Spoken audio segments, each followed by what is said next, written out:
اهلا بكم اعزائي المشاهدين، يسعدنا ان نلتقي مع سكاري نجم فريق نادي فاركو. هنرحب بيه حالا. ويلكم سكاري. Thank you very much, Shuka. Are you satisfied with team performance today? Well, I would say it's a difficult game, but we win 1-0, so I'm satisfied. I'm happy with him. I'm Are you satisfied?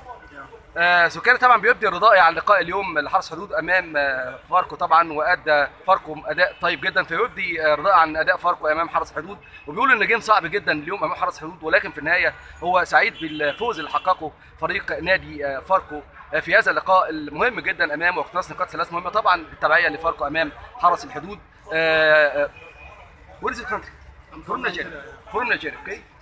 What about support in Nigeria now? The ball, yeah, football in Nigeria is good. It's very difficult, but we didn't go for the World Cup. But Okay. The league is content. no, the league is top for now. نوت ستوب. طبعا الدوري انا بكلمه عن الكوره في نيجيريا، طبعا بيقول ان الكوره في نيجيريا كوره جيده جدا، ولكن الدوري في نيجيريا مش مستمر، الدوري متوقف حاليا في نيجيريا، وهنتكلم عن توقعاتهم الحلقه القادمه ان شاء الله. وات اباوت فور ذا نيكست ستيج ان ذا ايجيبشن ليج؟ I would say the Egyptian league is very difficult league, and also it's very good league also. But I believe Falcon, we have the team. Yeah. We didn't sign players because we have ban in FIFA, but we have a good team and some players also came in also.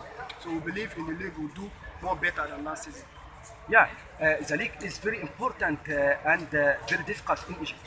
Yeah, sure, it's very Agree with difficult. Yeah, sure. It's difficult league. Yeah. طبعا هو بيتفق ان هو الدوري في مصر دوري صعب جدا، والدوري في مصر مهم جدا، ولكن هو بيسعد وبيتفق معي في هذا الامر. ده كان لقاء سريع مع سكاري نجم فريق نادي فاركو، وهو من نيجيريا ولاعيب مهم جدا في فريق نادي فاركو. نتمنى له كل التوفيق. ثانك يو فيري ماتش.